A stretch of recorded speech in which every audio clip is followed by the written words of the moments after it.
Hello everybody and welcome to iLaserBeamsEX episode 11. I am one part of the ELB duo, FlashmanEXE, and with me tonight, as always, is my partner in crime, BreakmanEXE here. Same as usual, no big surprise there. But we do have another guest speaker with us tonight.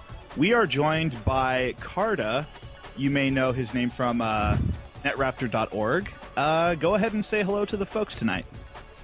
Hey guys, this is Carda here. I was just talking with Flash the other day, and he decided to bring me on the show, so here I am. And it's great to have you aboard with us tonight. Breakman, why don't you tell them what the topic is about, although I think that most of our psychic listeners probably already know, if the file name is any indication. Yeah, well, as the majority of you, I'm sure, are well aware, earth-shattering news this last week on, in the world of Rockman. We have a new Rockman game announced, and it's a complete surprise to most people. We're apparently going to be getting a Rockman EXE Ryusei no Rockman crossover title. We're getting Rockman EXE Operate Shooting Star is what it's called, and we know absolutely nothing about this yet other than the fact that it exists, it's going to come out at some point, and really, we're just waiting for more information. So basically, this column is probably going to go a lot like our Mega Man 9 column, only with even less actual info to go off of. And probably 75% more accuracy, because apparently we can see into the future. I called Time Man a year and a half before he happened. I just want to let everybody know that. But you also totally called Splash Woman, so... Yeah, well, okay. So basically 2 out of 2 can't be wrong. Where should we get started with this mess? Rockman EXE. Wow, just another Rockman EXE. Obviously, you can probably tell by the way we're talking, and if our usernames are any indication to go off of, that we're pretty big fans of the EXE series, but to see another one after it was so definitively ended, I mean, no Rockman series has ever been just outright ended with a, this is what happened, this is what's going to happen in the future, the end of the series, ever. Wait, didn't Zero do that, though? Not really, because I never played Zero 4, so. Zero 4 ends with Zero dying. That's like a Rockman game ending with him jumping into the air next to the Capcom logo. It happens every time Zero shows up. So that's fair. Saying Zero died is like saying, and. I think we can blame the X series for that one, because if I read, I read something where they originally weren't supposed to bring him back, but they did anyway. And I don't know if it was because the fans wanted him back or if it was because the designers wanted him back, but yeah. Either way, it's the cool red guy with the hair scarf thing, so they kind of had to bring him back for some reason or another. Well, I mean, when you stop and look at Blues EXE, he's patterned so much after the original Zero, it's not even funny. Yeah. Ponytail, sword, red armor, enigmatic, the cool guy, always bailing the blue kid out of the jam. Just because he's from the show. A hunter, hunts things. Yeah, okay. So anyway, another Rockman EXE game. I don't really know what to make of this. I mean, this is a complete and total surprise. I know I wasn't expecting this. I was honestly expecting a Ryusei title of some sort to be announced, just because that's the kind of dorkery that I could expect from Capcom at this point.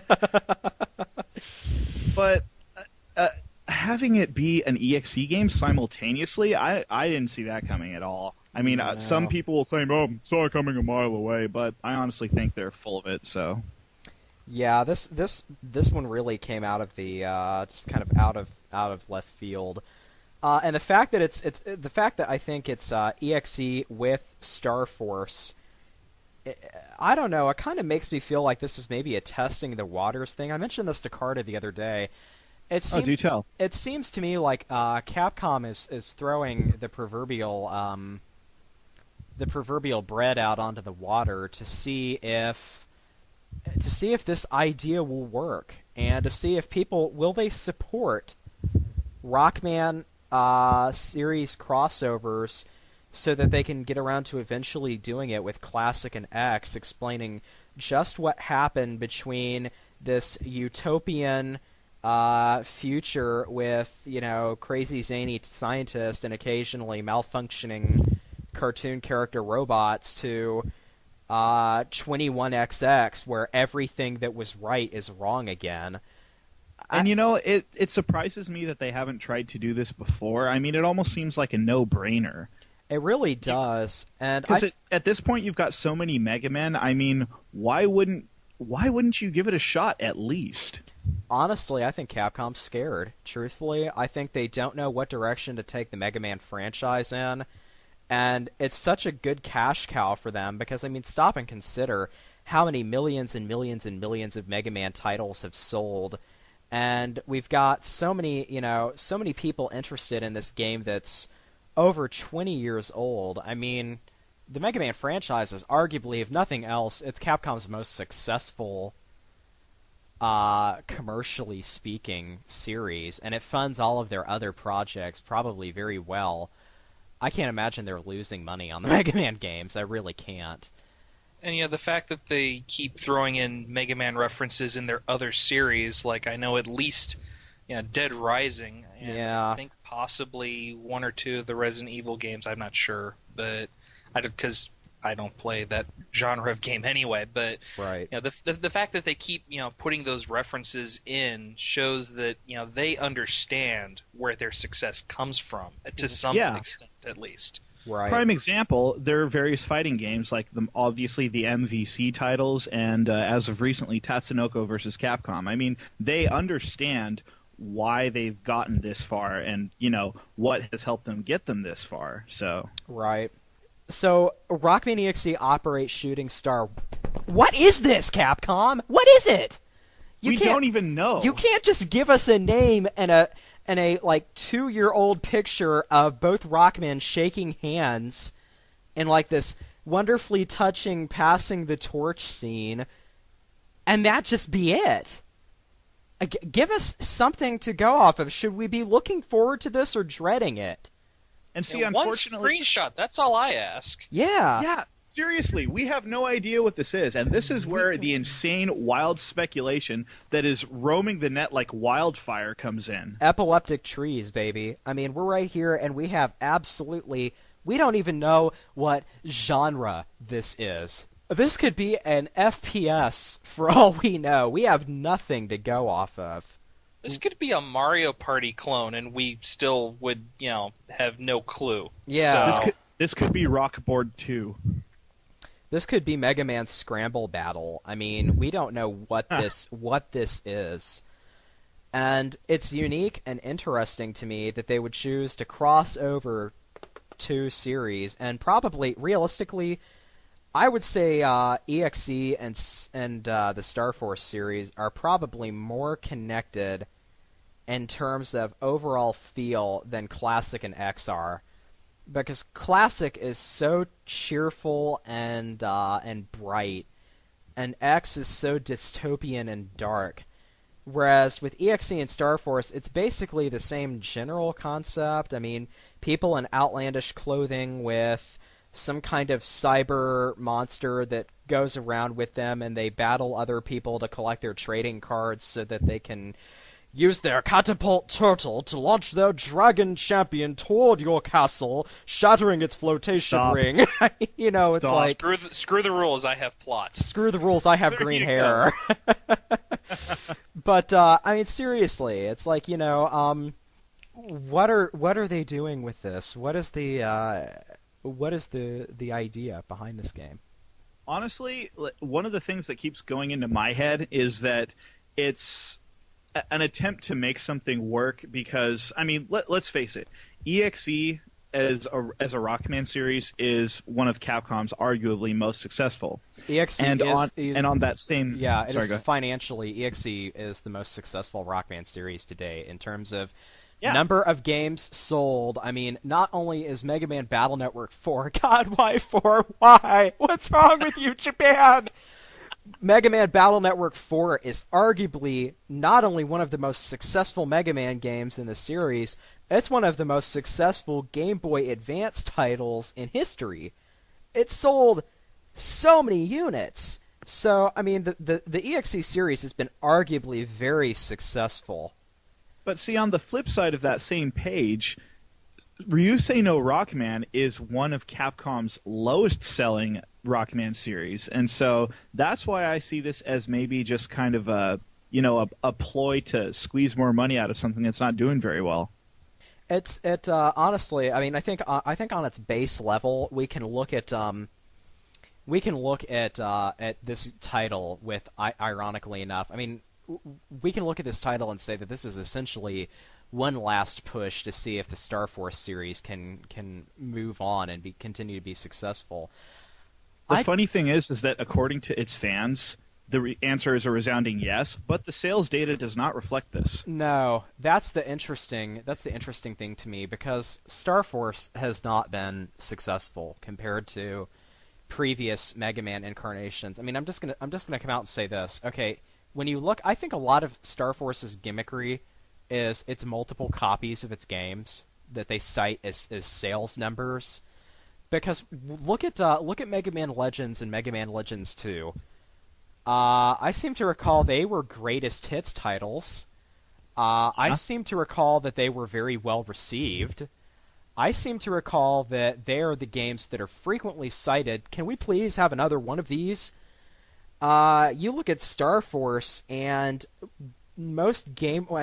I look at it this way. When game reviewer magazines like Game Informer and such sit down and they just blast games like Star Force, basically saying it feels exactly like the previous games in the series. There's no change. There are new gimmicks, and there are new characters, and there's new bells and whistles, but ultimately when you stop and consider, it's just the same game over and over again. I don't know. It's like I can understand the Star Force fans because they like the series, they like the characters, they like what's been established here, but they don't actually... I don't know. I just don't think they understand. I don't think Capcom understands that they can make other games besides the Star Force series. And it's like back in the early 2000s, late 90s, we were getting upwards of 3 and 4 Mega Man games a year from all of the various series. I mean, we got like back-to-back releases. Like we get an EXE game and an X series game and a Zero series game all in the same year. And then we get like cell phone titles and all kinds of other miscellaneous Mega Man games that nobody was really buying, that they were releasing, PC ports and what have you. But we were getting a lot, so they can release 2 side series games at the same time. They've done it before. But apparently Capcom now feels this need. It's like, the only Mega Man game America is going to get all year long for 2009 is Mega Man Star Force 3. And, because they're not pursuing any of the other game series. And it's like we got Mega Man 9 last year and Mega Man Star Force 2 last year. And that was our big Mega Man showing for 08. And we got Mega Man Star Force 1 for 07. I mean, we're not getting Mega Man games at nearly the rate that we should be seeing them. And when we do, it's one game from a series that has proven financially unsuccessful.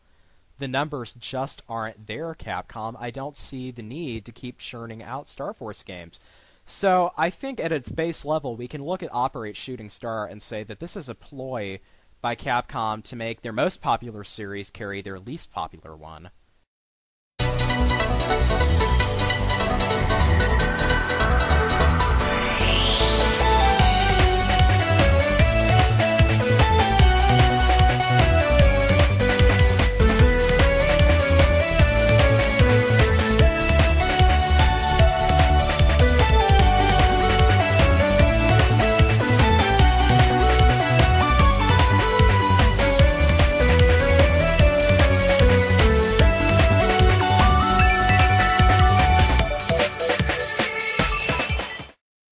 And with Mega Man, getting back to to Operate Shooting Star, exactly where are they going to take this game? I mean, what is the let's have some predictions here, because I think we've thoroughly criticized Capcom's business practices well enough now. Let's actually talk about, what do you think this game is going to be like, and what do you want this game to be like, I think is really what we're here to discuss. So let's begin the speculation machine. Yes, absolutely. Let's see, I'm going to need 4 gallons of hatred, 1 gallon of self-loathing, just a pint of taste, and 6 cases of South Park jokes. Come on, stat. Well, you can get all of those on the comment thread in the blog that I got the information from. Oh, Proto Dudes? Oh my yeah. God. Poor that place is a mess. Proto Dude. Oh, man. The fan base is in an uproar over this. And here's the screwed up thing. Nobody knows what the game concept is. You guys are all just a bunch of haters because you hate everything that's not old because you're old guys and we're young and stuff and we like everything, so you guys could just burn in a fire if you don't agree with what we're saying at 8 years of age and not knowing anything about how anything works. But nobody knows what the game is, and there's already all these huge flame wars over it. What the hell, fan base? I know, really, right? Oh man, I'm reminded of that scene in that one Paper Mario game where that guy asks you, "Do you like to go onto message boards and complain about games you've never played?" And honestly, I kind of feel that way. I mean, not only are we doing that, we're complaining about a game we've never played. We're complaining about a game that doesn't even exist yet. Yeah. Talk about the most abortive concept you can possibly have. They're hating something that doesn't even exist. We've got a name and stock art. And already the game is worst Mega Man game ever, man. Let me tell you what, back in my day of Mega Man Battle Network 4 Blue Moon, we had tournaments, and we had random encounters, and we had not being able to run away from Green Spark Man, and we loved it. We loved it. But see, here's the thing, is that most of the uproar seems to be over people that are just kind of non-committingly going, yeah, that looks kind of boring. And most of the fans seem to be in an uproar about that. You don't want the same thing that we equal the ask for? Well, that's what I mean by the whole hater rant thing. It's people can't really give an opinion anymore. Man, that's boring. Oh, you're the Satan of the internet. One of the things that really bugs me about it all is the fact that one of the things that I saw repeated over and over again was, "This isn't what the fans want."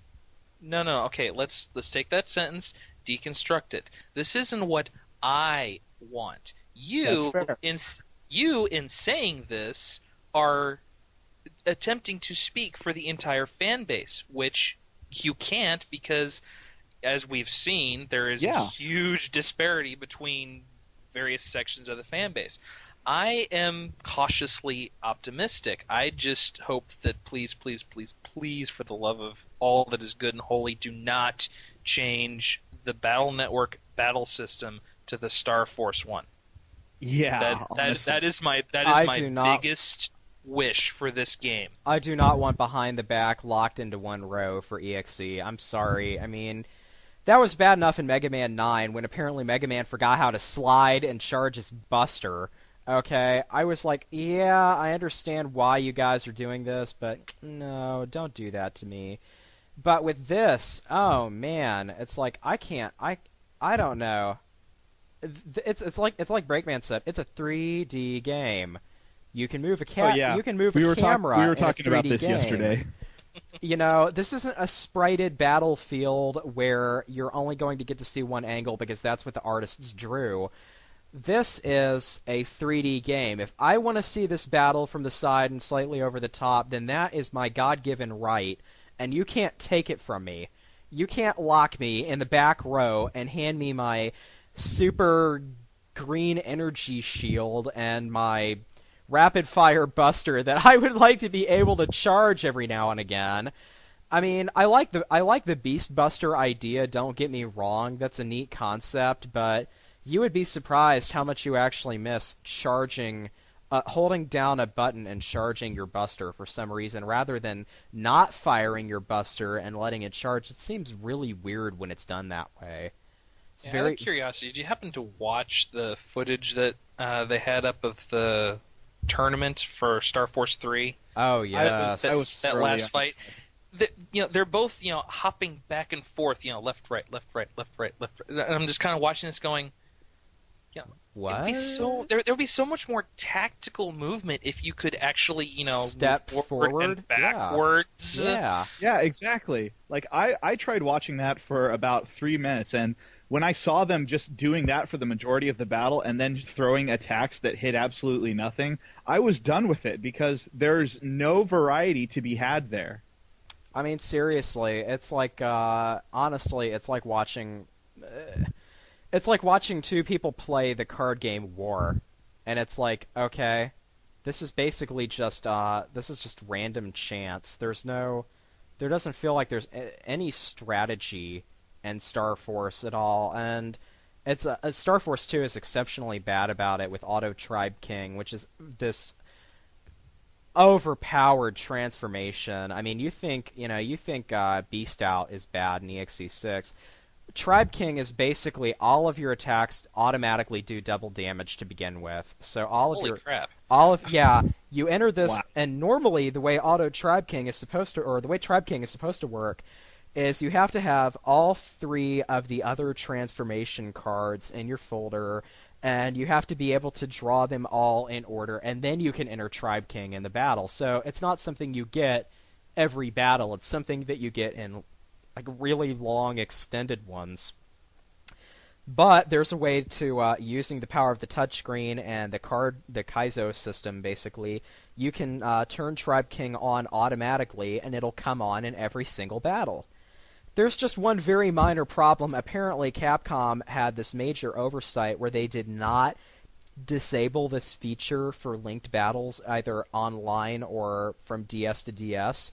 So you can auto Tribe King and automatically start all of your battles with it, and it's ridiculous. Like, all of the elemental cards get boosts, all of your attacks do double damage. So something like, for instance, like a card that might normally do like 5 hits of 30 damage now does like 5 hits of 75 damage because it gets the elemental boost and the power doubled. So if you're able to capitalize on elemental weakness or attack plus chips, Lord, I mean, you can fire off these, 7,000 and 8,000 damage attacks easily without batting an eye. And the only glitch to this overpowered transformation, oh, by the way, your buster, your charged shot, oh, this is the most broken thing.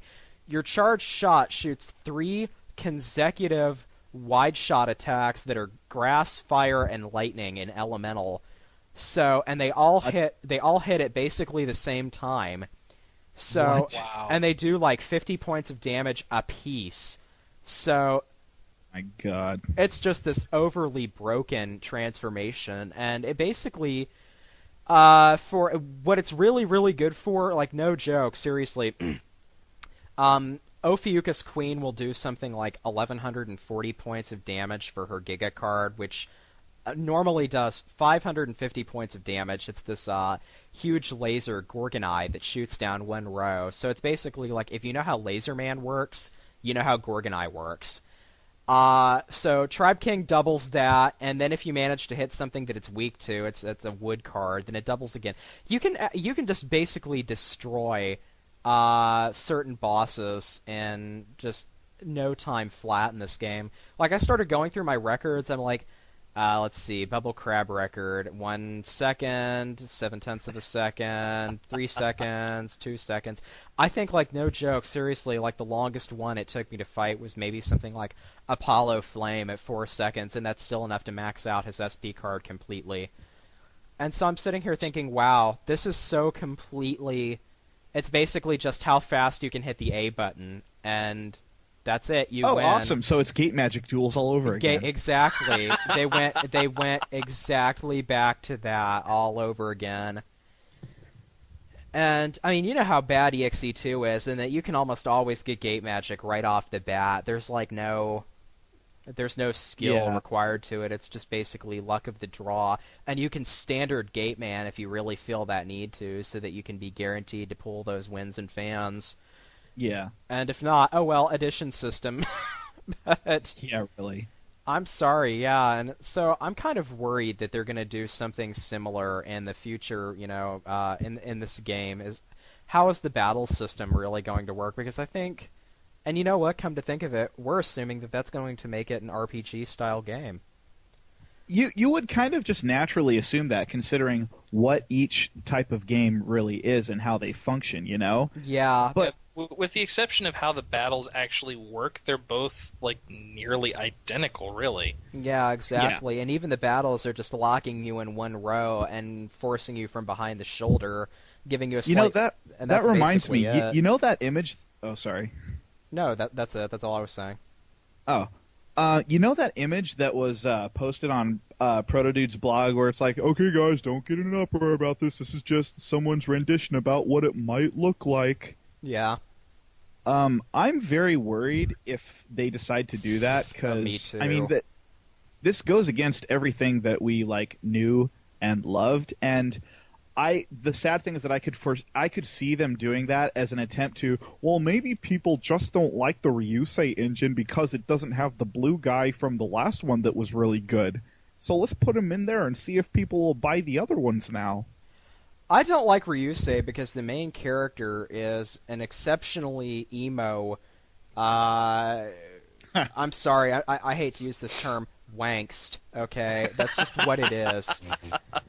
Sabi McEmo pants, alright? And, you know, I will give Subaru credit. He improves in the second game. I will give him that. But in the first game, I want to strangle him. He is he is no joke. He is so unlikable in that first game. And in the second game, he really does improve, and he actually smiles and gets a little more upbeat. Nowhere near as personable as Neto was. I mean, not even close.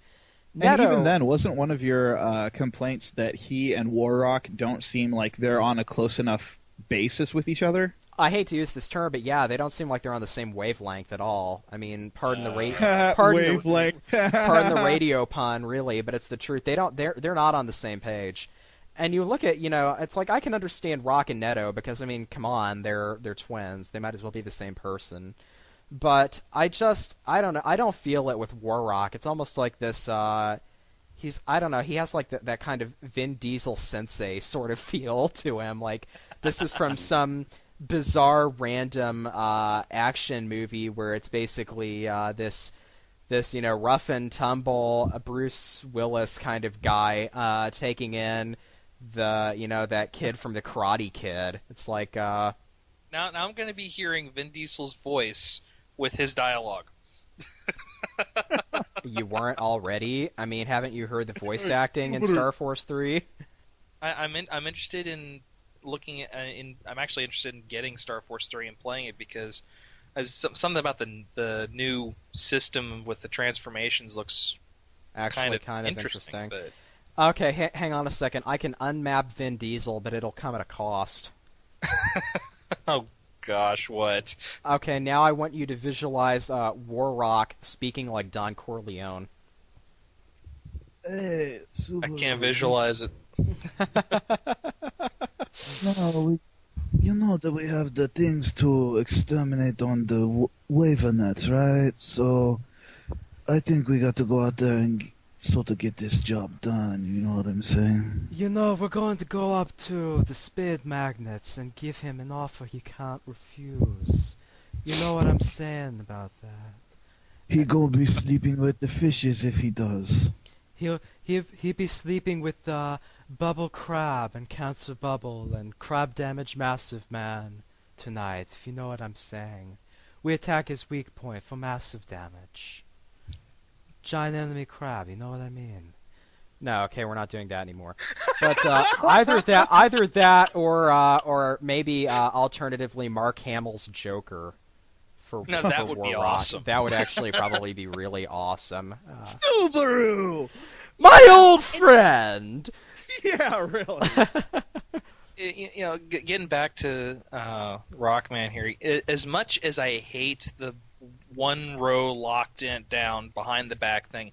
I like the system that they put in place for selecting your cards, and I would really enjoy it if they used that sort of setup for selecting your chips in this new game. As opposed to 5-card draw where you might get...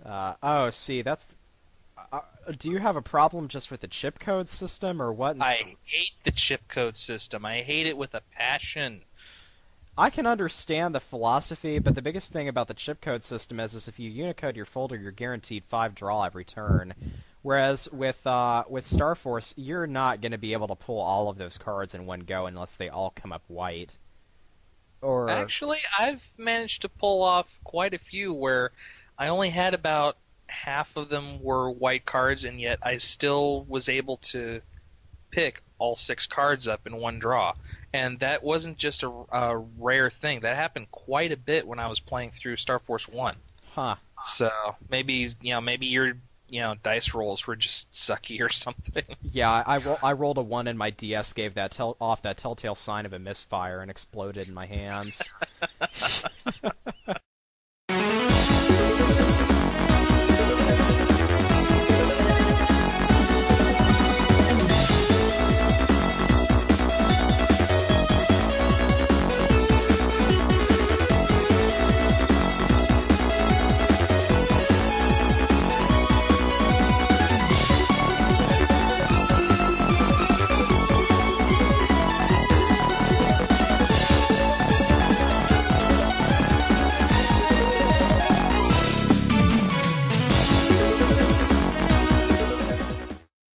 So I think we've fully beaten the battle system horse, but so now my question is, do we actually think this is an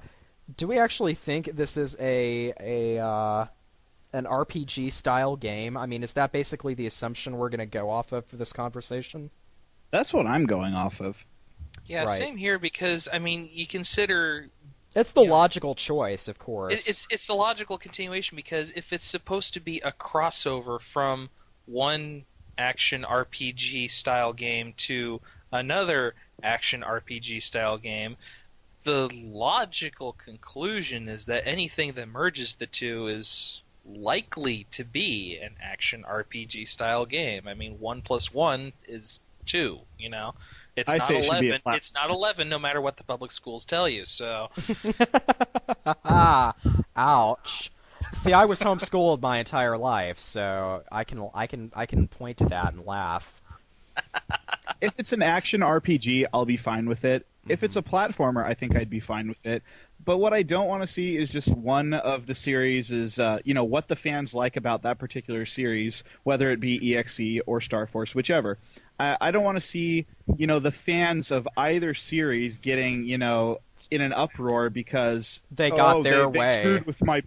They screwed with my precious, set in stone thing. I don't like that. No. Well, I mean, obviously, I think a blend of the two would be fine. We'll probably see a lot of, really bizarre new gimmicks, like, this is a hyper combo card, and if you customize it with your super duper, plus stylus herpy derpy derpy derp in like the Swedish chef voice, then you can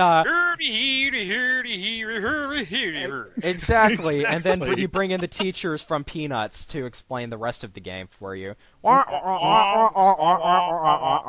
actually used a real trombone for that. Oh wow, that's awesome! I did not know that. But I mean, seriously, it's like I can handle that, and I can handle I don't need an Encyclopedia Brown explanation of how the game plays. Just thrust and go. I expect there to be stuff like that, but I don't expect for everything to be drastically different. Wrong. Yeah, exactly. Like I don't know. So I think we're basically expecting. I don't think they're going to go back to a sprited battlefield. I really don't. I think it's going to be 3D in some variant or form, and they're going to do 3D models for all of the characters. So, if we're going off of the RPG assumption, I guess I'm sorry if it turns out to be another trading card game where it's basically I I sacrifice my Rockman to summon forth, blue Rockman, white Rockman, so that then I can then sacrifice him and call forth Duo, the executive producer, to punch you in the head over and over again. And then I think at that point I'm hanging up my hat and burning my battle chips and saying I'm never, ever, ever. I will gladly pull the Ruin Forever switch at that point. But I don't think they're vindictive. And okay, let me rephrase this. I am appealing to Capcom's good side, lest they be vindictive enough to give us something like that. Yeah, this could work really phenomenally. This could be great, and I hope that it is, I don't want to see SNK, card fighters here, basically. I want to see a genuine Rockman game, not a trading card game. I mean, I get enough of those as it is, and while I enjoy them, I enjoy trading card games. I wouldn't even mind a Rockman trading card game to be made again if it's released without being something this monumental. But when they come out, if this is the mystery game that they're talking about, and if it is their masterpiece, their magnum opus, as it were, of the Rockman series, and they are apparently pretty excited about whatever that game is, and if this is that game that they have mentioned, then I can only hope that they actually have the I can only hope that they actually have the guts to make it good. And I wouldn't say guts is technically correct, but I'd say that I hope that they don't pull any punches. Like, if it can make the game better, put it in there. There is no sense in holding out at this point. Right, exactly. And so, okay, so for that matter, let's talk a little bit about the prediction side of things here. So we're assuming 3D battles. We're assuming RPG style game. I think we've established that. We're hoping for not behind the back. Maybe camera angles. Maybe you could change to play in Star Force mode or in EXE mode. And that would be cool if they had an option. Yeah, that would be really okay cool. With that, as yeah, long as you're still not locked into one row. Exactly. I mean, if Rock can move forward, if panel, then why can't Subaru move forward if panel? I have an interesting thing. What if they had like an option in the game to choose from the very beginning how your battles played out? Like if you wanted them to play out like EXE, or if you wanted them to play out like Ryusei, or some sort of hybrid of the two. What if EXE... I mean, I think that we've pretty much established this is an EXE branded game. The title and the logo and, even the name, Rockman EXE, with a subtitle of Operate Shooting Star, indicates to me that this is going to be set in the EXE universe. Oh yeah, they've definitely made sure that EXE had top billing on this one. Yeah, they want to establish from the get-go, this is not Ryusei no Rockman, Ghosts from the Past edition. I mean, I think they're actually going out of their way to give EXE this front and center. Like, I think if anything, just because they realize that they've sunk so much with Star Force that they want to kind of see if they can make that appeal to their previous fan base. Yeah, well, now, I mean, because you look at the logo, and it's got, the EXE logo. It's got, It's shaped like the EXE logo, even. Yeah, it's got, old classic rock.exe's symbol. Yeah. And shooting Geo, star, yeah. Geo's little, pointy arrow pendant thingy is nowhere to be found on that logo. No, it's not. It's not, this Denpa no Henkan wave game. I mean, they're letting you know from the onset it's Rockman EXE in spirit and branding. I think a side-scroller or a platformer is out, personally. I don't think they're going to pull off the travesty of the Wonder Swan games. Network transmission, maybe. That would kind of be cool, but I think that they're basically... I think that, like we've all agreed, with this sort of branding and with this sort of ideology with EXE and Star Force, it's probably going to be an RPG game. So here my question, then. I think this is kind of a unique concept, and this is something that hasn't come up once in the entire conversation. Battle chips or trading cards? What are we going to get? Ooh. Chips, for the love of God, let it be chips. Let it be chips. Yeah, I honestly hope so. And, if they do have it, like have some sort of thing where you have to switch back and forth between the characters, if it is an EXE-themed game, have Subaru use chips. I mean, the technology can't be that drastically different, especially since it's older than the technology he uses. So it wouldn't be that out of the realm of possibilities for him to downgrade in order to fit in with this world. I mean, it could happen. So maybe he happens to find some, stashed away mother load of chips that someone forgot to, recycle or whatever. Like LAN. Like we've always wondered what happens to all LAN's those chips that he somehow loses between each game. Those have to go somewhere. Apparently. Damn it, you beat me to it. I hate you. Oh, man. Rockman, check this out. It's Serenade. Man, do you remember how hard we worked to get her battle chip? God, I remember. Oh, man, that was great. Look at all these Navi V5s. They do so much damage and fold her back. Oh, man. Well, too bad that the International Robotics Corporation for Mega Man 9 says we have to recycle all of our chips lest they go Maverick. Yeah, that's a real shame, isn't it? Goodbye, folder back. We loved you so.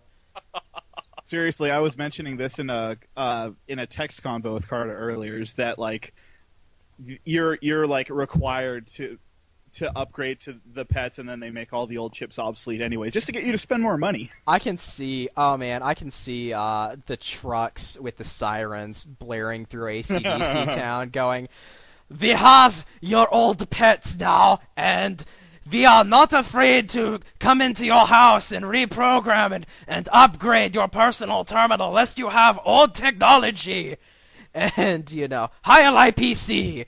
I mean, it's they actually kind of averted that, at least in the beginning of the stream series. Yeah, because they still had people running around with advanced pets in stream. Yeah, because, at the start of it, you only had Netto and Enzon who even had the progress pets because they were the first two models that got developed. Yeah, they were this prototype experimental thing.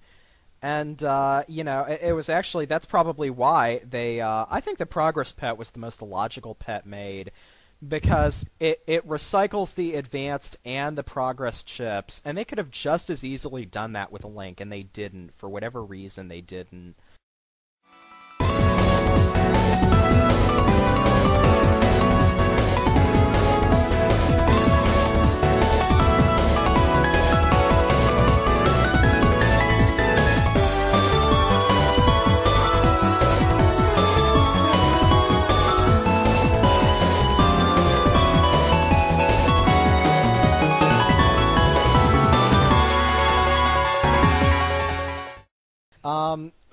Okay, so we're hoping for battle chips. I think all of us agree on that. And I would kind of like to... I think what I would really like to see out of this game, moving sort of out of the prediction aspect and into what I want to see it do. One of the things that I would like to comment on, and I think this is really where the discussion is going to get interesting now, one of the things I would really, really, really like to see in this game is a mixture of the Star Force characters brought into the EXE universe as bosses, sort of like a side-by-side thing. Like, for instance, fighting... I'm just going to pick two at random. Fighting Taurus Fire and fighting Fireman at the same time. Kind of like as a sort of like a set, like, the villain characters team up. And it was why not? The heroes are teaming up. Why not have the villains? Exactly. And see, that's another thing I would really like. Carda and I mentioned this the other day. He actually talked about an upgrade of the Navi chip system. Carda, why don't you go ahead and explain that, because you're more eloquent than I am, I'm sure, on this idea. Well, basically, because we've all played Battle Network 5 DS with the party battle system, where you can have the other team members actually jump in for a split second and do some, knock somebody out or like heal in the case you or whatever, or aim for and destroy any green mystery data on the field. Thank you, Colonel. Thank you, Colonel. We love you so hard. Point with you. It's actually a sorer point with Breakman. I love Tomahawk Man too. Tomahawk Man's is so worthless. He fires off that life sword swing. It's like, what is wrong with you, you idiot? I kind of wanted to collect that data. Thanks very much. Yeah, exactly. Oh, man, can you imagine how worthless that would have been in Battle Network 4? All right, it's Shademan Omega. Let's have a throwdown with him. I'm on it, Lan Hikari. Blam! My Giga Chip! Well, see, that's why you just uninstall that little assist program and say, I don't want any help from you. It's easier just to go and get Colonel killed and let him deal with it. Such is the Brakeman way. But That's right. Anyway, I'm sorry. Go back to what you were saying, Carda. My apologies. It's okay. But, I was thinking, okay, well, you've got that, and then you've got, the Navi data chips that we're all familiar with, where they, time stops and they drop in and they do their signature move or whatever, and hopefully they actually accomplish something. I've had plenty of times where they didn't, so I was thinking, kind of merge those merge those concepts, take the next step up, and actually have some sort of system that would allow another Navi to fight alongside of you. Like, have the AI, because, I'm sure if you look on YouTube, Oh, yeah. Yeah, like I know where you're going seconds, with this. you can, if you look on YouTube for like 10 seconds, you'll find all those hacked battles where you'll have, Grega, Beast, Rockman, and Forte on the left side of the field, and, 4 bosses on the right. Yeah. And, the 4 bosses get absolutely owned in the face. Well, have something like that where instead of just, bringing them in for one attack and that's it, bring them in for the entire fight and have them fight alongside you, and they can, kind of use like their how signature attacks and stuff. kind of like how you can summon a Trumpy to fight, or something like that, and except the difference is, Junkman and Coldman will eat Trumpy for lunch and spit him back out in your face. You don't want to summon a Navi to the field as an obstacle just to have them poltergeisted and slammed into you for whatever their HP value is. Because that would suck. This would be completely different. It wouldn't, because they wouldn't count as an obstacle, because they'd be moving around. They'd have the AI doing their thing. Yeah, it summons a copy. I can see it honestly. Searchman S summons copy of Searchman to fight, and it makes perfect sense. Have him moving around, have him firing his attacks, doing whatever it is that he's doing, and that's the chip. And it'd be a completely separate class of chips. So it'd be kind of like the dark chips were in 5, where it had its own little category. Yeah, it's not a Mega, it's not a Giga. Probably have it'd be pretty much, depending on which Navi you're using, it'd be as powerful as a Giga chip. So they might have to limit it to 1 in your folder at a time. Right. But at least I really like this idea. This is actually something that I think could feasibly work, and if they could do that, why not co-op? Right. Exactly. That's the logical next step, is bring it into where, because I can't count the number of times I wish I had somebody else blasting away at Duo or Nebula Gray or whoever. Or if anything, I'm sorry, maybe this is just the RPG guy in me. I like the concept of a cleric. Why can't we bring Medi onto the field and have her heal me or power up my attacks or something in a thoroughly support role, and I can tank by taking hits for her while she buffs me.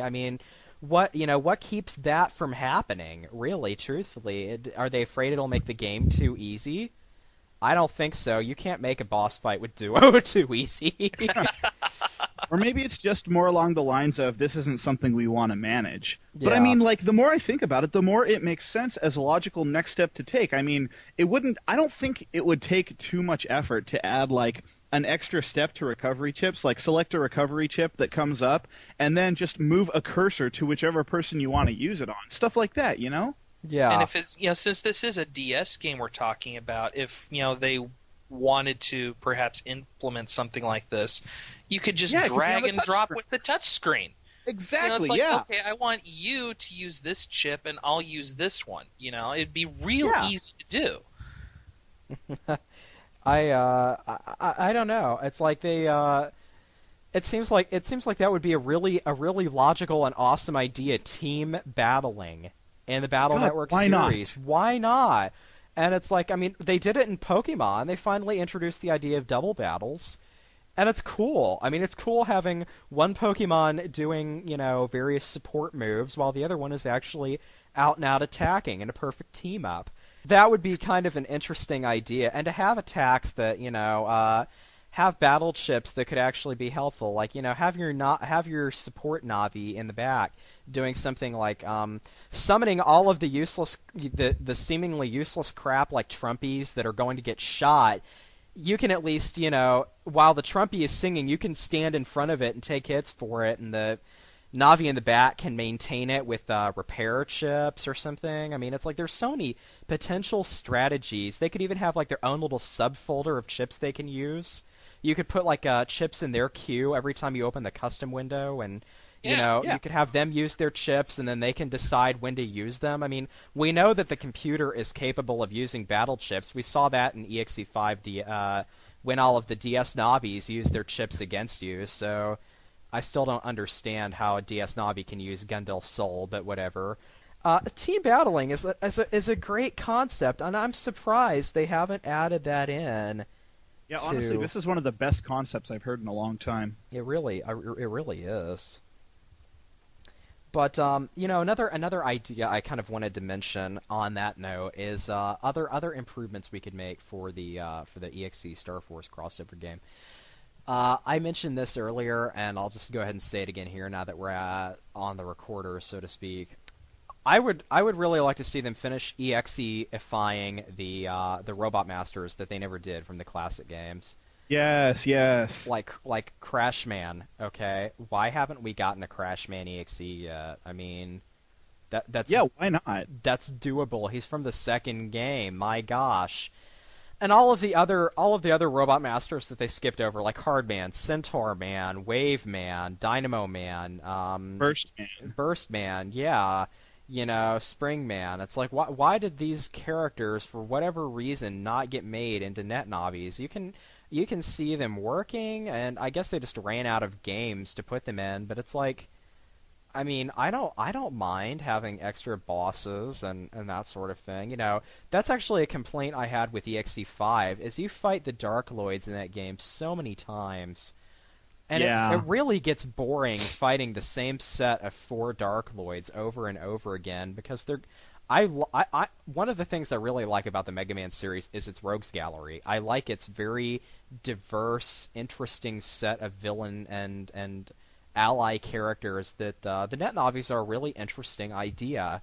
And they have that kind of they feel so much better than like the Pokemon idea where it's, gotta collect them all so that I can do it for the sake of collecting them all. I mean, their chips are interesting to use, and the characters are interesting to look at and interesting to play as, and it's nice having somebody besides Mega Man, who, we had for so long. I mean, it's nice being able to play as Fireman or somebody and actually, be able to use battle chips and all that. And it kind of seems to me like in EXE5, for whatever reason, they didn't put nearly as many characters in that game. Maybe because they were trying to make space for the Team Navis or something, but... And what's even worse is the fact that they recycled Shademan from 4. Yeah, exactly. Shademan died. You guys didn't need to bring him back. I'm back with the power of darkness. I am also the descendant of Vladimir Tepe's dragon. No, you're not. That's a lie. But anyway, I mean, I'm sorry. I'm sorry, Shademan. You were really cool. I almost said you were really cool in EXE4, and then I realized what I was saying. You were really cool in Access. There we go. Yes. You were not cool in 4 and 5. You were awesome in Access, though. I'd also like to throw a stone at EXE6 while we're on this subject. I mean, granted, we had a ton of Robot Masters become Navi-ified for that game, obviously. Yeah. But you know what irks me? What irks me is the pull of World 3 Navis we got in that game. I think only one classic Robot Master made the cut as a net Navi for the World 3, and that's something. And instead of bringing up these completely new characters, they could have just as easily brought back even more of the old characters as net Navis, and I don't see why they didn't capitalize on that opportunity. I would see, and it's like I would have said Circus Man was Clown Man, but we already got Clown Man. That was Color Man. And, Circus Man was also, he was a fan contest knobby, so, it kind of... That explains a lot. It does, doesn't it? But, nonetheless, though, Circus Man is frightening, and I'm not just talking about his appearance. He is a scary boss to fight. But, I mean, they could have just as easily thrown those fan contest winners in as pretty much taking the role of, like, Swallow Man in EXE5. Just, hi, guys, I'm standing here. Yeah, let's fight. It's like, okay. I mean, seriously, it's like yeah, you could have just as easily shoved Circus Man off and his operator in some part of the, it would have made him interesting to, if you had to battle him for his chips, because he's got great chips. But, yeah. I would have liked that idea, okay? I really would have liked that idea. And instead, it's like you said, Blast Man, he was new, Dive Man was pre-existing, Circus Man was new, Judge Man was new, Element Man was new, wait a minute, that's all the World 3 Navis right there. 4 of those 5 are completely new characters, yeah. And, it's like even previous EXE games didn't do that for the bosses. Like, EXE3, Flash Man was pre-existing, Drill Man was pre-existing, The only one that I think wasn't is Beast Man, and he's, arguably Slash Man. And Desert Man was a new character, but Beast Man looks identical to Slash Man until, EXE6 comes out, and they're like, oh, right, let's use Slash Man again, but make him green, and look nothing like Slash Man. Yeah, really, God. It's like, I'm confused. The other guy was Slash Man. Why did you... And that's why if they made a Clown Man, he would look like, I don't know, freaking Mr. Mime or something, and we'd be like, Color Man looks more like Clown Man, and Bright Man looks more like Clown Man. I mean, come on. You're doing it wrong. I'm doing it wrong, I know. But no, they're doing it wrong. Yeah, I'm doing it wrong, just trying to argue with them, though. You don't argue with Capcom. It's like apparently not. You don't argue with Bruce Dickinson. But that's how I feel here. It's like, guys, where exactly are you going to go? And so it would be interesting to see them finish off the set of the old Robot Masters. They don't have that many left. They could easily fit all of them in one game. And if they really wanted to be nice, they could give us the Mega Man 8 or Mega Man 9 guys too. But they don't have to. I mean, I'm just saying it's an option. But anyway, so let's talk about the villain. I don't think it's going to be Dr. Wily because, well, yeah, EXE6 kind of cinched that for us. Yeah, I don't think it's going to be Regal because EXE5 kind of cinched that for us. I don't think it's going to be Shiryu because EXE2 kind of cinched that for us. So what are we looking forward to here then? Oh God, Duo's going to come back and judge us all. We're screwed. No! Oh, it's not going to be Duo, is it? Oh, what have I done? What have I done? And he even promises he's going to come back. And you know what? I've been expecting him to come back in the Star Force games, and he hasn't. No. So, oh my God, I hope you're so wrong about this one. Let's not have this be another Splash Woman is a mermaid thing. I'm really hoping the villain does not end up being Duo. I really do. I really hope that just ends up being a... Oh, you know what? We've called it. It'll happen now. It'll happen. Oh, man. Way to go, Flash. I'm sorry, okay? It just, I mean... It said, it said not to push the big red button, mark self-destruct. I mean, anybody could have done that. What's this switch mark genocide machine on do? Let's see. Click. But, oh, man. Okay, so, yeah, Duo aside. Oh, God, please don't let it be Duo. But, while we're talking about, flashes from the past here, I was trying to think, because I know you guys have this big, personal grudge against Full Synchro and how it replaced the bug frag system, and I completely see where you're coming from because I still don't have that fluffing Giga chip in Bell Network 5, but because they've gone and introduced Full Synchro, so if they take it out, then it's gonna, people are gonna be in an uproar about it. So my thought was, why don't we have some sort of system that will let you earn bug frags and full synchro by different methods. Well, I think the full synchro should be something that shouldn't be lost. The second you get tapped, it's like, I got full synchro, awesome. You got hit by a stray bullet from one of those stupid EXE-1 lock-on satellites. It's like, if I may, I have an idea about how this could feasibly be done. Okay. You know how the progress pet works with its synchronization system, or its Kokoro level system? Oh yeah, and the link pet's got that too. Yeah, why don't they do that? I mean, seriously, have like some sort of in-game variable that can be adjusted, according to different things, and have that affect whether or not full synchro goes off. It's not out of the realm of possibilities. Yeah, because for one thing, I've been messing around with the link pet, and countering doesn't earn you full synchro in the link pet. It earns you beast out mode, which gives you, which still gives you double damage, but it's just kind of like, okay, this was completely random. How did this happen? So that almost sounds like that something like that was planned for an earlier release, but they couldn't get it, working in time. Yeah. Yeah, I think that one very feasible way you could do it. I mean, obviously, besides something like synchronizer trigger.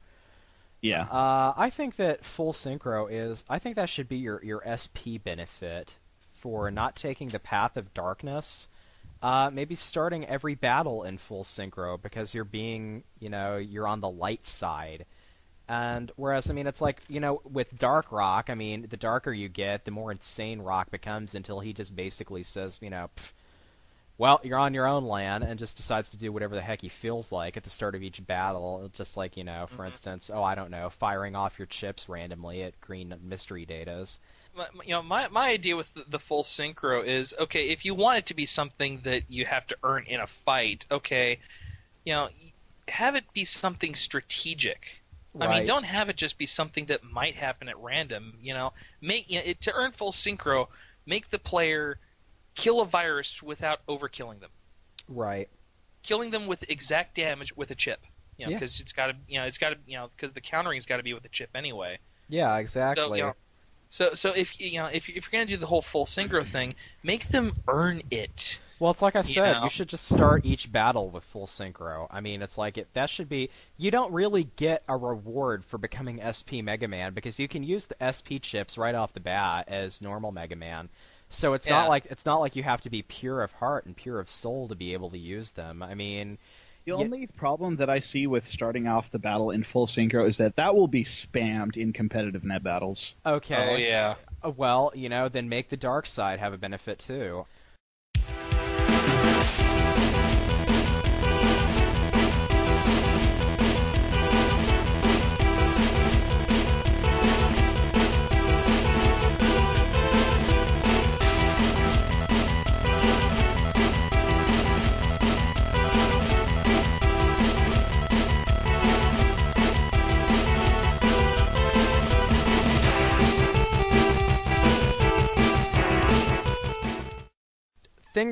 What Navis would we like to see in this game, either returning or new? Not talking about, potential new characters like Glass Man and, Gabardine Man and Fabergé Eggman that, we will inevitably be seeing. Platinum Man. Spike Man. Made out of gold and... Sorry, that was Needle Man. Made out of gold and diamonds and Platinum Man. I mean, You know what? I actually would like to see characters that never made it into the regular style EX. Like, I would like to see some characters from Network Transmission be included. Oh yeah, like Gravity Man and Needle Man and those guys. Starman. Freaking Sicely. We saw Starman at 4.5, so... Well, yeah, but no one really played 4.5 that doesn't speak Japanese. Yeah, but why can't we see Starman again? I mean, why don't they just bring him in and us, have an authentic battle against these kinds of guys? And you know what? It would fit with the theme. It would fit with the theme. Okay, so characters we would like to see. I'm going to kick it off. I know this is probably going to sound really bizarre. I would really like to see, and I don't need the accompanying program advance, just the character. I would really like to see Gate Man return. I was Gate Man. Just gonna say that. Thank you. You're welcome. I like Gate Man. I think he's a cool character. I'd like to see him return again. To me, he is Meijin's true Navi. And while Kendo Man is cool, with Punk pulling in a close second, in my opinion. Yeah, I thought Kendo Man was arguably cooler. The only Meijin Navi I've ever seen that I don't like is Footman. I mean, You mean Gridman? Yeah, Grid. I actually like Gridman better as his name, honestly. Footman I don't know. How about some of the guys from the first Battle Network game that we haven't seen in forever, like bring back Magic Man. Yeah, Magic Man was cool. He would make a neat ally character. I mean, seriously, Magic Man would be awesome because he could have he could be the number soul in this game, manipulating luck for you. We know that can happen in Star Force 3. One of the transformations lets you manipulate the likeliness of getting a mega chip first turn. Magic Man would be awesome if he could guarantee a mega chip your first turn, so that you wouldn't have to worry about. If you really wanted to try for, say, Silver Bullet or something, you could make the only mega chips in your folder Double Point and Super Vulcan, or Double Point Super Vulcan attack plus 30, so that you could guarantee you could get that chip right off the bat. I mean, Magic Man's theme is summoning things, right? Maybe he could be some kind of Navi plus something or other. All Navi chips get plus 50 or something. That would actually be pretty cool to have a character do something like that, like with the Soul Unison or whatever. If they're gonna bring back one of those old systems, I would much prefer the cross system, just because you don't have to sacrifice any bloody chips for it, and you get your choice of them at the start of the game. I mean, it's either that or style changes. I did not like Soul Unisons. And that's a stretch too, unfortunately. As much as I love the freaking style changes, I doubt we're ever going to see them again. I cry. Yeah, I cry too. I'm just glad we don't have to worry about Soul Unisons, because I liked that about EXE5, the inclusion of Soul Time to increase the turns you got for Soul Unison. That was a neat idea. That was really well done, and EXE4 greatly could have used that, because some of those souls, like Junk Soul or Roll Soul, are... You need those in that game. I mean, you really rely on souls more in that game than you do in 5. I think we're all in agreement, though, that out of the cross system is a good compromise. It's the good compromise, yeah, because you get your choice of them. Yeah. But once they go away, that's it. Then they've been burned up again, and the only thing I don't like about the cross system is a elemental hit kicks you out of it. I have to, which of course that was the one thing that they carried over into Star Force. Yeah, which if you don't have any friends when you're playing Star Force 1, it really hurts to get kicked out of your unison, your transformation, whatever it's called. I can't even remember. Especially if you're playing Dragon, because there's so many dang fire viruses. Oh yeah, and or Pegasus, because there's 3 Alec bosses, and it's wow, it's Crown Thunder. I don't think I'm gonna be using Pegasus now. But oh man, so characters I'd like to see Searchman again. Oh yeah, I'm not a big Searchman fan, particularly of his character. But he was actually getting pretty... I really liked the way they played him up in Battle Network 5 and sort of made him more your friend rather than this, it's all about the mission kind of guy he was in 4. It was actually kind of neat getting to... I kind of missed the guy in EXE6. I was like, okay, where's Searchman? And then they give you that Searchman skin with the Forte Link Pet. It was like the ultimate kick in the teeth. It's like, yeah... Okay, where's Searchman? Waiting for him. He was pretty cool. I'd like to see him come back again. I'd like to see Cutman again too, but that's me. I liked Cutman. I liked being able to do 300 points of damage with, a whopping 1 square radius. I thought that was cool. It was impossible to aim, but dang, it was cool. You know who I don't want to see come back, and I got to be honest with you, I hope they don't bring him back because I didn't like him in either game he was in. I don't want to see Magnet Man? I don't want to see Metal Man return. Oh. Metal Man has... I'm sorry, I never liked Metal Man's battle chip, and I really don't like Metal Man just as a character, just because whenever he shows up, I know I'm in for a fight. Yeah. That's fair. He's very, very tough. I'd like to see some of the fan Navis return again. The fan created characters like Mistman. I could handle seeing him come back again. That would be kind of neat. Or I want to see Bullman. Bullman is awesome. Okay, Yeah. Bullman is cool, and you can't say I'd like to see Video Man again for that same express reason. Oh, I hated Video Man. Video Man that fight. Video Man is he's got an annoying fight and an annoying stage, but his scenario sucks. Let's not get started on that, please. Oh man, his scenario really sucks. But you know what I will say for Video Man? He's got one of the coolest ships in the series. I mean, it's like, it's a well-earned reward for beating him, because there is nothing quite as awesome as slamming somebody in the face with a giant reel of tape. I mean, to me that's cool. Okay, that's cool, and I can roll with it. You know what? I'm fine with having Video Man back as long as they don't give us Narcihide. Yeah, we could just pass him to a new operator. I mean, they've done that before. Like, if I ever see Flashman again, they have to continue the Alec Navi reappearance tradition of giving him to, like, I don't know, Ray Seiko's daughter or something. Yeah. It's like, you know, awesome. So, Tesla Gauss ends up with Magnet Man. Count Alec's wife, Anne, ends up with Alec Man, and I'm just kind of trying to figure out if we ever see Sparkman again. Who's going to end up with him? That would be kind of funny.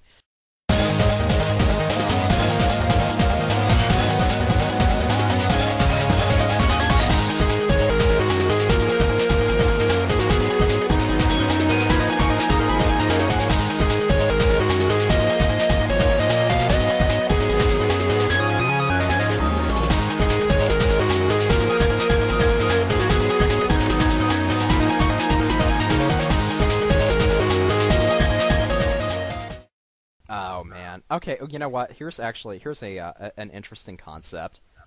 It'll be EXE and it'll be Star Force in the same game. I just realized that the library, whether it's cards or chips, is going to have elements from both. I mean, we could very easily be seeing, something like Magvolt right alongside Flicker Kick. Which would be, I'm sorry, I loved Flicker Kick. That is one of the coolest cards in Star Force. Oh, yeah. Flicker Kick is awesome. Flicker Kick is so spammable, so is Voltic Eye. And it would be, Voltic Eye is great because it's Magnum, is what it is. But it's Elec, and it hits 3 times. And it's like, nice. and it's super piercing, okay? So even if they're blinking from a previous hit, or if they're using Invis, have a Voltic Eye to the face. That, oh man, imagine using that with something like a Let Cross. How choice would that be? It's like, here, take this. It's like 3 hits of like 200 damage a pop. Oh, that would be so sweet. And so there are some cards from Star Force that would really work well in an EXE system. I mean, they'd really be easily used. And some others, not so much. Like, I never could figure out the point of Brave Sword. It just felt like a really powerful longsword, and that's it. But there are some cards that would be pretty neat to see, like one that would be very, very spammable would be Ophiuchus Queen. And sending her parading down 2 rows, slamming into something for massive wood damage, and leaving behind a trail of poison panels in her wake. That would be awesome for LinkNet battles, because inevitably everybody's going to have undershirts somewhere in their customizer, since it's just such a saving grace customizer piece. But if you hit them and you finish them off with Ophiuchus Queen and leave them standing on a poison panel, unless they're wearing float shoes, that undershirt isn't going to do anything to save them. Yeah. And so there would be some cards from Ryusei that would really work well in an EXE environment, and you know what? This isn't a card, but you know what I'd like to see come back? What? Stuff like Paladin Sword. Those were cool. Those were classic chips. I'd like to see a lot of you don't see those anymore. I'd like to see, yeah, the swords. The sword series really got it really got nerfed from its previous series incarnation. Like the paladin and hero and fighter swords were awesome. You could basically now what it is sword, longsword, and then a metric crap ton of wide swords. Yeah, like wide sword in 50 different flavors, including cherry grape and croquet. Yeah. Oh man, I don't want to. I'd like to see the old 3-panel swords again. Those were pretty cool. On that regard, the sword type cross or soul or whatever could be Swordman. We could bring him back from network transmission and have Swordman reappear again. That would be kind of neat. He was a pretty interesting boss. I'd like to see him again. And it's interesting because I was watching one of the Star Force 3 trailers that they've been putting up all over the place, and one of the bosses from Star Force 3 looks a lot like Swordman. Yeah. So I wonder if there wouldn't be some sort of, have you seen that connection there? Have you seen that guy? I believe, don't hold me to this, I believe his name is Club Strong, and he looks almost identical to Stone Man. He's like I don't think I've seen him. Really big. I think it's the guy. I could be very wrong. I haven't played Star Force 3. He's this really big green guy, and he looks almost identical to Stone Man from EXE1. And I was sitting there going, man, are they really running out of ideas? That they have to recycle previous characters and put them into the new series? I don't know. Well, the fact that they're trying to create their own batch, a new batch of characters. Yeah. Instead of honestly, I thought, okay, this is Star Force. It's supposed to be 22 XDX instead of 21 or 100 or whatever. But it's why didn't they have some sort of connection with the X series? Why weren't the bosses carried over from the X series the way EXEs were carried over from the classic series? That didn't make any sense to me. Thank you. I've been wondering that since day one. Right, yeah. And there's absolutely, another thing I would really like to see is I don't like the folder construction that started with, as much as I hate to say this, my favorite of the EXE games. EXE3 destroyed folder construction. And it took out by relegating the chips into classes, and by eliminating the possibility. I don't know if you know this or not, but in EXE2, I believe every single battle chip in the game can be obtained in wildcard format. Yes. So you can legitimately get wildcard versions of every single battle chip in that game. EXE. That's debatable about every single one, because there's some that obviously you can't get without cheating at this point in time in the first place. So right, well, they did have something along those lines in 6, where everything except for the gigas and the higher powered mega chips. Yeah, I think most of them you could get. The vast majority, if not all, the standards you could get in the Star form, and also the bottom rank of each of the Navi chips. Yeah, I mean, you could, and it made certain ones a little bit more viable. Like you could, pack a Killer Man into a folder that otherwise, say, focused predominantly on using, Lek-Man or whatever. Mm-hmm. Or you could pack it into the Aqua Soul folder so that you could do the double damage with the target on a frozen enemy. But well, one last improvement I think we can touch upon for EXE Operate Shooting Star. I like the Team Navi idea. I really do. I'd really like to see team battling done. Yeah, that's the best idea I've heard in a long time. Yeah, I like the idea of summoning Navis to the field. I like all of these improvements we've suggested. Whether we'll see them or not, I don't know. One thing I would really like to say is I mentioned this to Carda. This is my idea for the replacement for souls, styles, crosses, etc., the next natural evolution. We recall the good old days of the armor system from EXE1 and how basically useless it was, because you got 3 versions of armor, and they were these really useless pieces of junk because they basically gave you an elemental weakness and halved one. And it was So getting the weakness is actually, I think, more of a detriment than having it. I mean, if you just had the armor, which, like armor from any other RPG game, if you put this armor on and it cuts the damage you take from this kind of attack, that would be perfectly fine.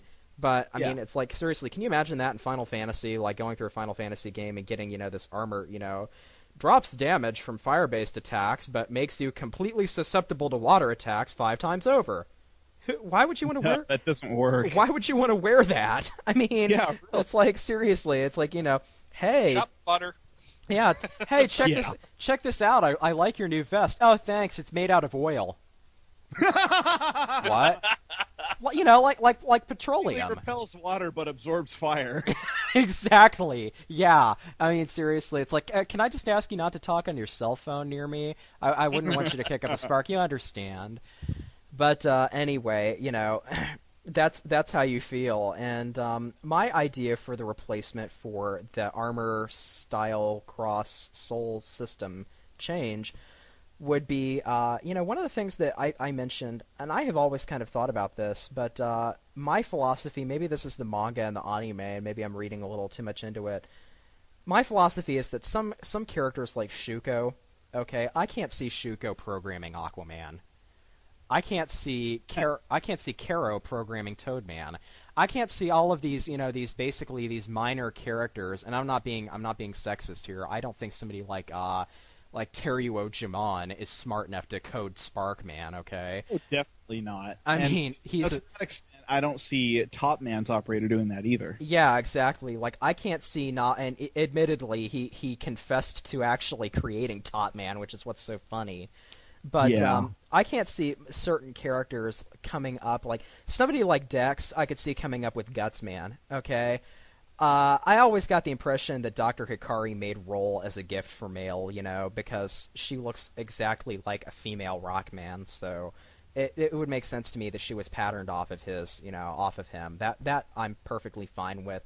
And we know that Enzon is a genius, so we know that he was perfectly capable of creating blues, as he's mentioned over and over again. But there are just some operators that I just can't see having the mental wherewithal to create and design their own custom NetNavi. Like, a really good example of that is I can't see somebody like Ran Igarashi creating Windman. He just seems like a custom job, like something that, she would have commissioned and not something she would make herself. But, so my philosophy is that a lot of NetNavis are really normal Navis that have had like a graphical overlay, and they have their own custom attacks, but basically they're all running on the normal Navi engine, just with a different visual avatar, so to speak, if that makes sense. They've had different plugins installed. Exactly, but they're basically they're all running on the normal Navi engine. That was always my understanding of it. Like that way, somebody who's really not too talented can still make their own Navi, and just have a basically they can like kind of play around with like a character creator to make it look like what they want it to look like. So going off of that principle, something that would be kind of neat is if for your armor or style you could actually customize Mega Man. Sort of as a second Navi customizer, not necessarily a replacement for the Navi customizer, although it could be. Kind of like how Star Force lets you have these various weapons that you get, like, glasses of find battle card plus 10, or, fangs of attack plus 7, only not quite that trite, because you never see a visual change with Subaru. What I'm thinking of is something like being able to customize Mega Man by, buying upgrades for him and going to like stores and buying, okay, I want to buy float shoes. And so kind of like how Volnut works? Exactly. And you buy these float shoes and they change Mega Man's boots to a different set of boots. I mean, his legs like never move in battle. I don't see why he can't do that. Yeah. And it's like, okay, now you have, float shoes, and they look visibly different. Like, they could have little, I don't know, stylized metal wings on them or something. And, then you bought Guts gloves, and they change your charged shot from, just the standard, slightly more powerful shot to your charged shot becomes a Guts punch. You could have all of these various upgrades, like upgrade his backpack, upgrade his gloves, upgrade his helmet, etc., and these could all be various upgrades that you could get. You could, how like in EXE4 there were the Kaizo cards that you could use to palette swap Mega Man. Yeah. That would be kind of neat, like the ability to buy, custom armor colors for him. Like, if you got tired of looking at a blue Mega Man, and I have to admit, I do, it would be kind of an homage to the old games to let him change colors. And, okay, I want a white and black trim Mega Man, or I want a green one. And I think that would actually be kind of an interesting... It would have the customization feel of, like, having your own battle chips and that sort of thing, but it would give you it would give you sort of that feel of having this ideal customized aspect to it, rather than just, oh, hey, hi, my name is Thunderman. Hi, well, I'm Mega Man. I like your suit, so I'm gonna steal it. Okay, that's fine.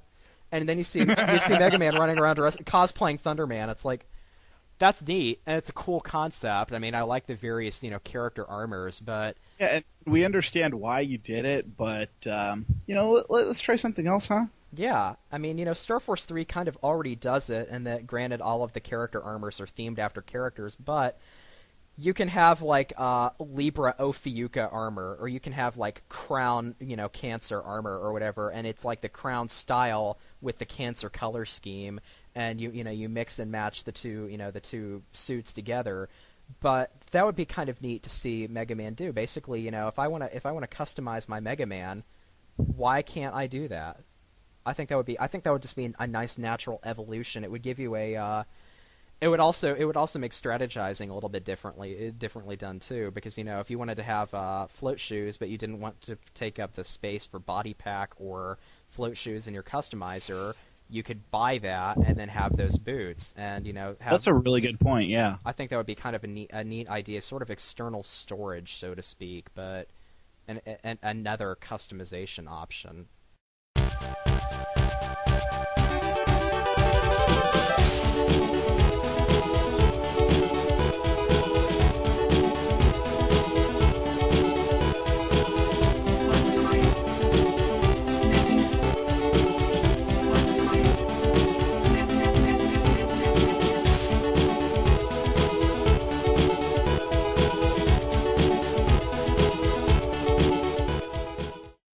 You reminded me of something that I had been thinking about, and it's kind of weird how when in comparing the anime to the games. In the anime, if Mega Man takes critical damage, he gets sucked back to his pet. Yeah, exactly.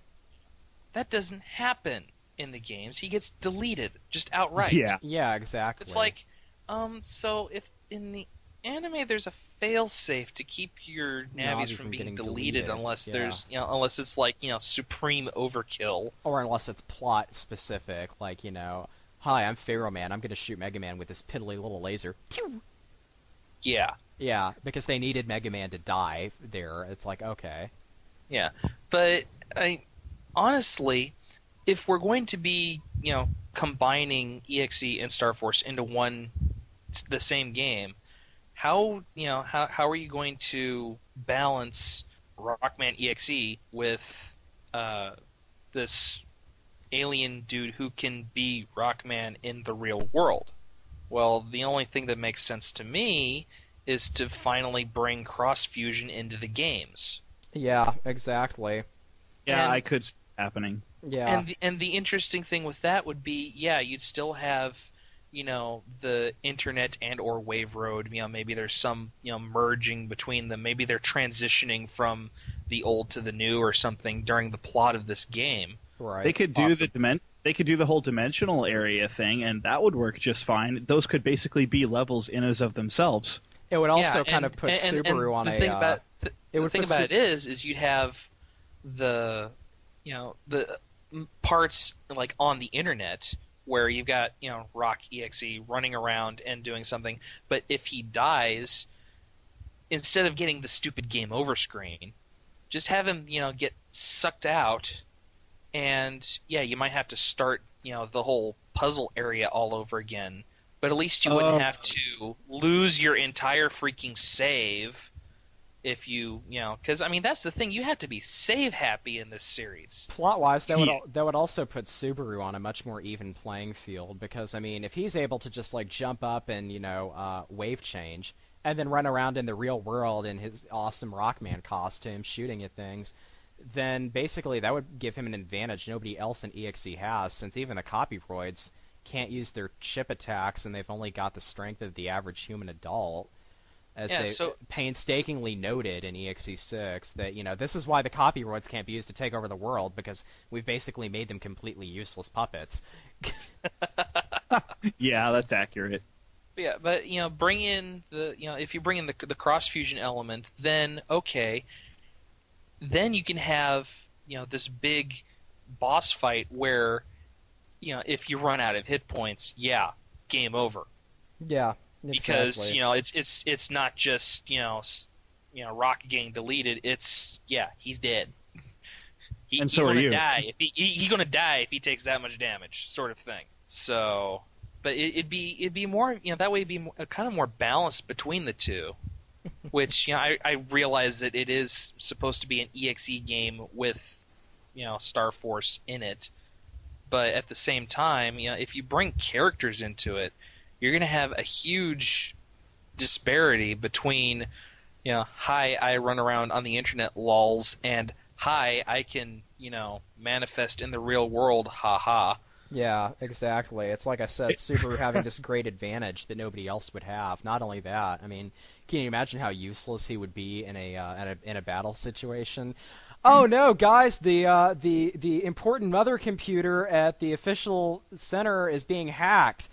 Come quick! We've got to go save it. Well, I'll come along too, Lan. What are you gonna do, Subaru?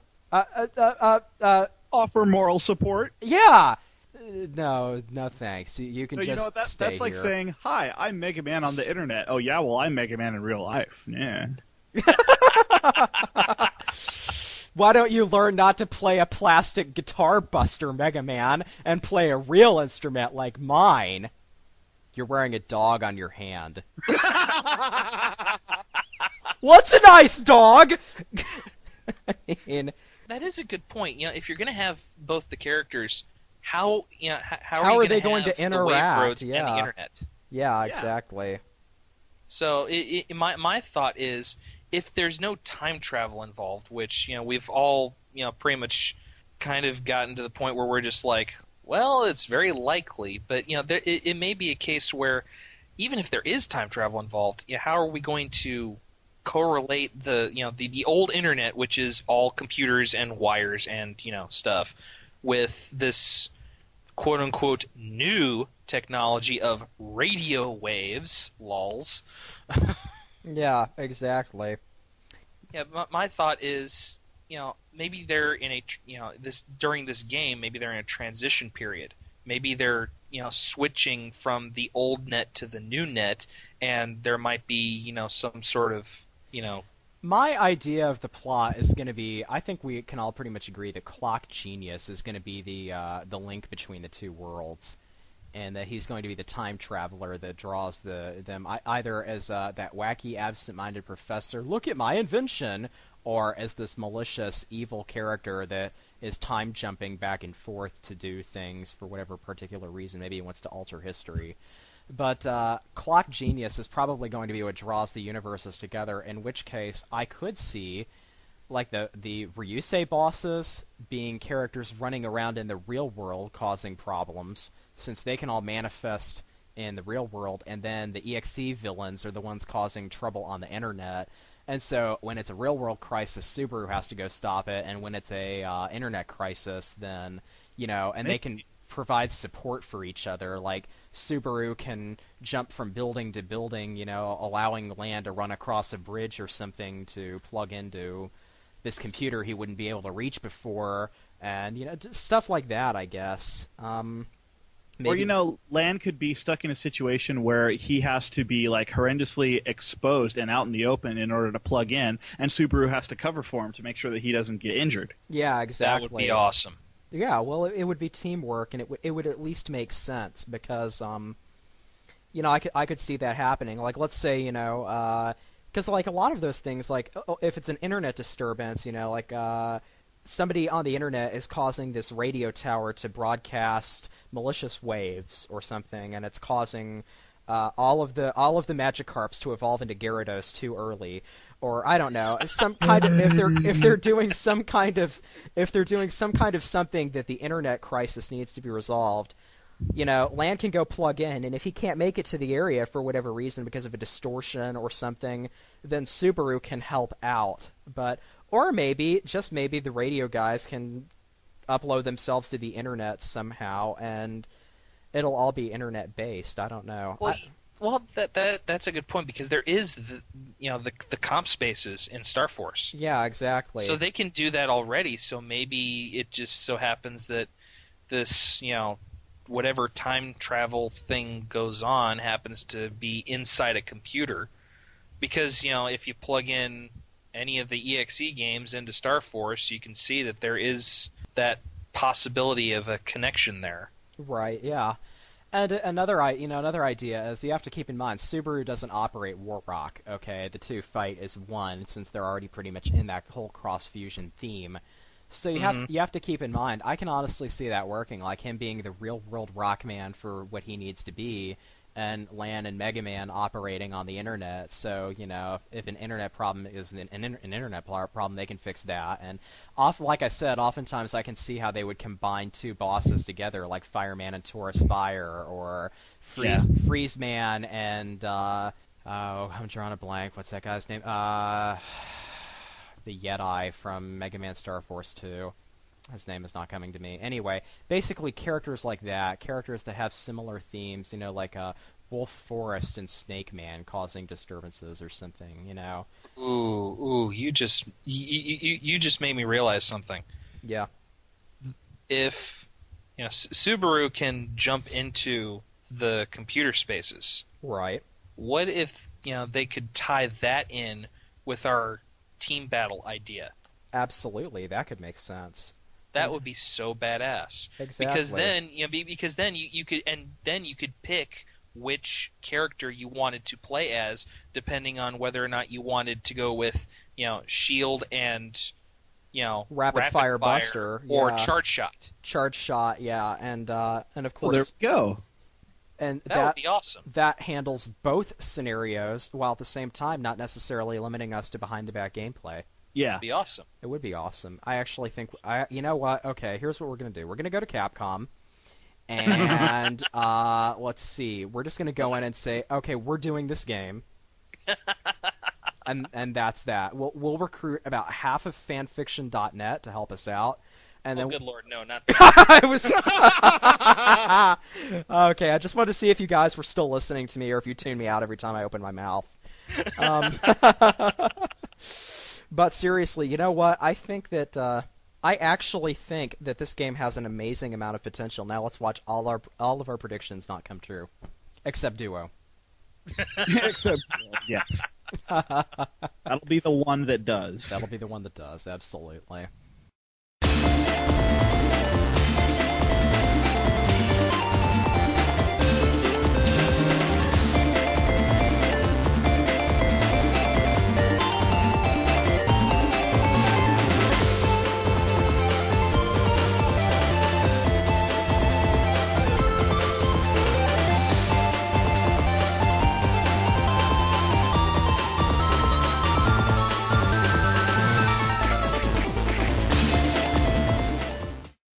Well, is there anything else more on this horse that we need to beat, or are we pretty much good, do you guys think, at this point?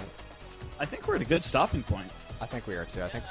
I've said just about everything that I had in mind, really. Carda, thank you again for coming out and listening to us ramble for all this time. Rambling with us. My pleasure, because, I've already listened to the entire backlog that you have up, so... It was kind of nice to hear something fresh. Right, yeah. Thank you for coming out and helping us with this very lengthy and difficult chore of making fun of a video game that hasn't even come out yet. My pleasure. This is the way of the internet. Such is the internet way, is what I was saying when you cut me off. Wow. Sorry. Wow, amazing. It's like we're all in sync today here. This is great. Oh yeah, this has been a really good dynamic, I think. thanks everyone for actually downloading this and listening to us rant for an insane amount of time. Hopefully by the time editing is done, we will actually have something listenable. This is Rockman EXC on our list. It sucks. Thanks for listening. Goodbye. Yes, at this point we can just fill in the blanks and call it an episode. Oh, so basically, basically this is a Mad Libs. Essentially, yes. We should start doing that. It'll save us a lot of time and effort. Oh, wow. Good job. But at any rate, that having been said, thanks a lot for listening, guys. And without further ado, this is Breakman EXE, signing out. And this is Flashman EXE, signing out. And this is Carda, signing out. Good night, everybody. EXE4 sucks.